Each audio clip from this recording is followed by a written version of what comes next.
afternoon. State Representative Martine McLaughlin in what I like to call Studio 52, Springfield. We just finished another week in session, and I'm very happy to be joined by kind of media sensation lately, Representative Blaine Wilhour. Blaine, welcome. Hey, Marty, it's an honor to be here, to be in the hot seat in Studio 52. There you go. Looking forward to it. There you go.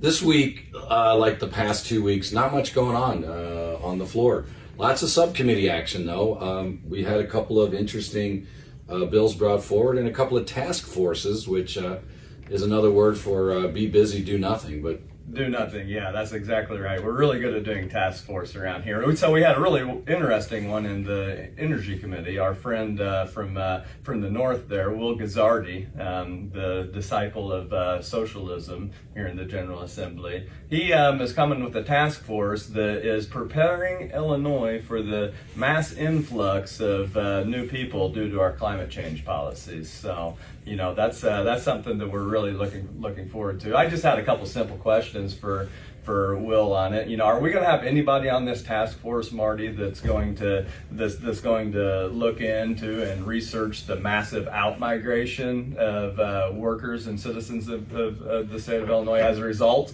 of these climate policies, especially the good union jobs that are leaving all over the place? What was the number? Blaine came out this week. I think it was over 1 million residents have left the state in the last couple of years. Yep. And to your point, good paying jobs. They're trying to shut down clean coal technology. Yep. And makes everything more expensive. Does, yes. Everything is directly tied to energy policies. Do you want to lower inflation, then we need to start producing energy. We used to be a net exporter of energy in the state of Illinois, and now we're importing energy just so that we can prop up this religion, this climate change religion that we got going on here. It's not good for working people at all.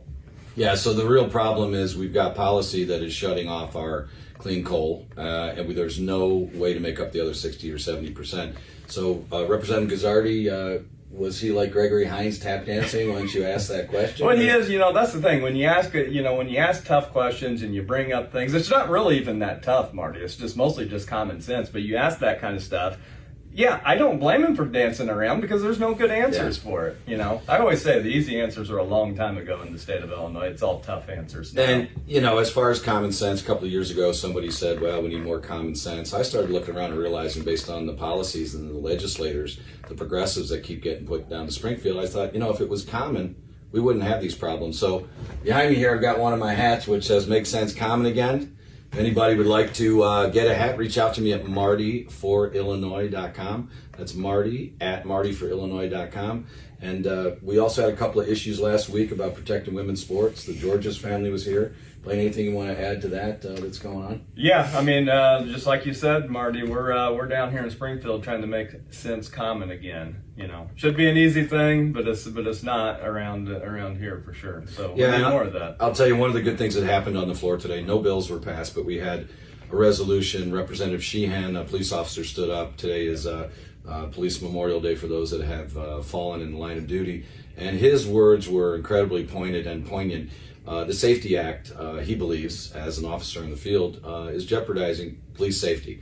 And Patrick mentioned that he doesn't want to see another name on that wall, particularly because of easy crime policies and pro-criminal policies here in Illinois. Yeah, absolutely. We need to, Marty, make crime illegal again? Wouldn't that be a thing? Well, make crime legal again. There's another simple slogan that, you know, people laugh a little bit, but then they go, there's a lot to this. I mean, we've had, what do they call it? They don't call it, they call it restorative justice. Mm-hmm.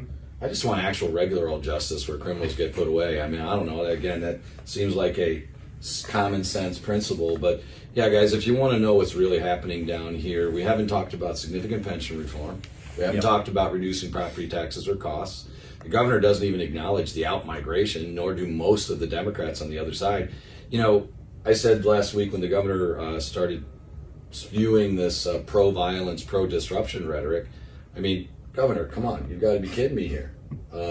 that in itself, and I know Blaine and a few of our other members mentioned it. That slob couldn't fight his way out of a wet paper sack. You know, J.B. Pritzker, I love when he stands up and tries to be the tough guy. He is the most unconvincing tough guy that I have ever seen, you know. Well, what I'm concerned about is, what was it, a couple of months ago, he said that the feds are going to go through him to get to the illegal migrants. What I'm worried about is they're going to have to go around him, which may take more time to get illegals out of our state.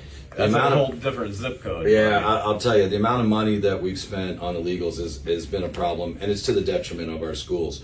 Yep. Blaine's been an advocate on the front lines for better proficiencies and tying funding to outcome. Yep. And it's a lonely path to be on. I sit on a number of committees with him, but you know, you want safe schools, you want schools that are teaching your kids things, you want safe neighborhoods, and you want low taxes, and that's what we're down here trying to do. Yeah. Anything you want to wrap up with? No, I mean, you know, in our education system, we need to get back to reading and math. There are some interesting statistics that come out. If you got just a minute here, I was in one of my education committees, and you know, the Democrats like to do all these, you know, fancy resolutions so they can go back to their district and say, hey, I care about kids, I care about education. You know, meanwhile, we're trapping kids in failing schools. So they got this resolution that where one of the big components of it here is the state of Illinois has the responsibility to ensure that our children have every possible opportunity for a quality education and future success. So normally we see this kind of stuff in committee, and Republicans are like, oh yeah, we're good with the happy talk too.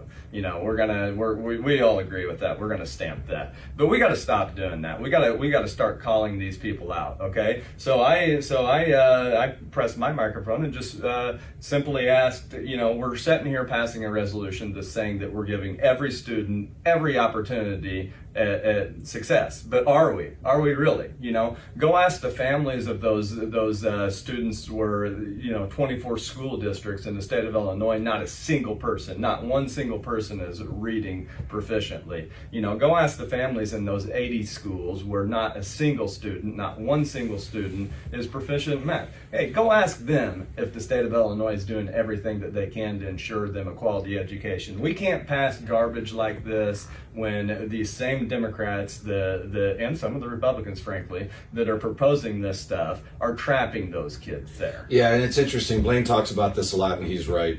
You know, everyone thinks, well, Illinois is a big state. We're not aligned in certain issues. But Blaine's right. Whether it's Southern Illinois in your community where you're not getting the support necessary to have good schools, or whether it's inner city Chicago, and you put your finger right on that pulse, and you were dead right. They both want the same thing, safe neighborhoods and better schools for their kids, and they're not getting it.